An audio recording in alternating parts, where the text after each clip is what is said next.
The first time I learned my sister had sold Grandma's house was when a stranger asked whether I planned to attend the closing. I thought she had called the wrong Hannah Miller. Then she read the address where I had spent every summer since I was 6. She named the Blue Craftsman house, the maple tree beside the porch, and a sale price of $480,000. My sister Lauren had signed the contract 9 days earlier. There was only one problem. Lauren had never told me the house was for sale. Welcome to my channel, where quiet people stop accepting the roles their families assign them. My name is Hannah Miller. I was 28 and worked as a records coordinator for a county hospital. I was trained to notice dates, signatures, and details people hoped no one would examine. That training became useful the morning Rachel Kim from North Star Title called me. "Miss Miller, I need to verify your relationship to Evelyn Miller," she said. She was my grandmother. She died 6 weeks ago. Rachel paused before asking her next question. "Did you authorize Lauren Miller to sell the property on Hawthorne Street?" My hand tightened around the phone. "No. Why would she need my authorization?" Rachel would not discuss the entire file without confirming my identity. However, she told me their title search had uncovered a recorded document connected to my name. She asked me to email identification and come to her office that afternoon. Then she said something that changed my grief into cold attention. "Do not sign anything your family sends you until we speak." I called Lauren immediately. She answered over loud music and sounded annoyed that I had interrupted her. "Did you sell Grandma's house?" The music stopped. For 2 seconds, neither of us spoke. "Mom and I handled it," she finally said. "You weren't helping with the estate." That was such a careful lie that I almost admired it. For 3 years, I had driven 40 minutes after work to shop for Grandma, repair small things, and organize her medical appointments. Lauren lived 12 minutes away. She visited on holidays, usually long enough to take photographs for social media. "You signed a sales contract without telling me," I said. "The house belongs to the family." Mom agreed it should be sold. Mom agreeing does not make you the owner. Lauren sighed, like I was a difficult employee. "Please don't make this ugly. The buyers love the place, and the money will help everyone." When I asked what everyone meant, she ended the call. My mother called 3 minutes later. She did not ask what I knew. She told me what I was expected to do. "Lauren found a wonderful buyer," Mom said. "We were going to tell you after closing. After the money was transferred, after everything was settled, you get emotional about that house." I looked at the framed photograph beside my desk. Grandma and I were standing on her porch after repainting the railing. My clothes were covered in blue paint, and Grandma was laughing because I had somehow painted my own elbow. "Who gave Lauren authority to sell it?" I asked. Mom's voice hardened. "I am Evelyn's daughter. Lauren is helping me manage the estate. You are not entitled to interrogate us." That sentence told me more than an honest answer would have. At North Star Title, Rachel led me into a small conference room. She placed 2 documents side by side. The first was the sales contract Lauren had signed as the estate's authorized representative. The second was a transfer on death deed Grandma had recorded 14 months earlier. The beneficiary named on that deed was me. Rachel explained that the document transferred ownership to me when Grandma died. It had been signed, notarized, and recorded with the county long before her death. The house never became an asset Lauren or Mom could sell through the estate. I read the document 3 times. Grandma had never told me. Rachel then showed me the paperwork Lauren had submitted. Lauren included an old financial power of attorney and claimed she had continuing authority to act for Grandma's property. That authority had ended the moment Grandma died. Even before then, it did not allow Lauren to change ownership for her own benefit. "The closing is suspended," Rachel said. "You should contact an attorney and obtain a certified copy of the deed." Before I left, Rachel printed the title report and highlighted every date that mattered. Grandma recorded the deed 14 months earlier. Lauren listed the property 11 days after the funeral. She signed the contract less than 3 weeks later, using an email address created the same month. My phone buzzed while Rachel was explaining the report. Lauren had sent me a 1-page family consent form. Her message said it was routine paperwork needed to release Grandma's utility accounts. The document actually authorized the estate to sell, transfer, and distribute all real property without further notice to me.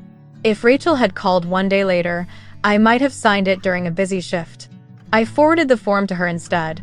Rachel added it to the file and advised me not to respond until an attorney reviewed everything. At the county recorder's office, I requested a certified copy of the deed myself. The clerk found it under the recording number within minutes. Grandma's signature matched the one on every birthday card she had ever sent me. Beside it was the seal of Maya Patel, an estate attorney whose name I recognized from Grandma's address book. The evidence did not feel like revenge.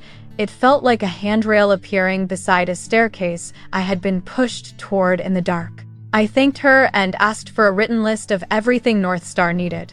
I did not celebrate. A recorded deed protected the house, but it did not explain why my family had hidden the sale or where Grandma's belongings had gone. I drove straight to Hawthorne Street. The porch looked freshly washed. A red sold sign stood in the yard. Through the front window, I saw rented furniture replacing Grandma's worn floral sofa. Her curtains were gone, along with the ceramic birds she kept on every windowsill. A real estate agent named Mark found me on the porch. He had been told Lauren was authorized to represent the estate. When I showed him Rachel's email, his confidence disappeared. Lauren said the family had agreed. He told me. Did she say where the contents went? Mark checked his notes. Most items had been donated. Several boxes were stored in the detached garage because Lauren had not finished sorting them. I found Grandma's recipe cards, photo albums, and sewing tins stacked beside cleaning supplies. A black trash bag held her handwritten letters. My sister had labeled it paper. That was when the betrayal finally hurt. Lauren had not simply tried to take a house. She had reduced Grandma's life to whatever could be removed quickly before photographs were taken. I carried the letters inside and sat on the bare kitchen floor. One envelope had my name written in Grandma's uneven handwriting. It had been tucked inside the sewing tin beneath a bundle of fabric. The letter was dated 2 days after the deed was recorded. Grandma wrote that she knew leaving the house to me would cause anger. Mom believed family property should flow through her, while Lauren believed wanting something strongly made it hers. Grandma had watched both of them treat my time as less valuable because I rarely demanded recognition. Then I reached the sentence that made me cover my mouth. I am not leaving you a reward for caring for me, Hannah. Love should never become an invoice. I am leaving you the one place where you never had to earn your seat. She listed a folder in the hall cabinet containing tax receipts, repair invoices, and the deed's recording number. The cabinet was empty. Lauren had already removed it. I photographed the letter and called attorney Maya Patel, who had prepared the deed. She still had the original file, including Grandma's written instructions and a capacity assessment from her physician. By the next morning, Maya had sent formal notices to Lauren, Mom, the agent, and the proposed buyers. The buyers were innocent. They had paid a deposit believing Lauren's documents were valid. Maya made clear that I would cooperate with returning their money, but I would not approve the sale. Lauren arrived at my apartment that evening with Mom beside her. She began with anger. When that failed, she tried tears.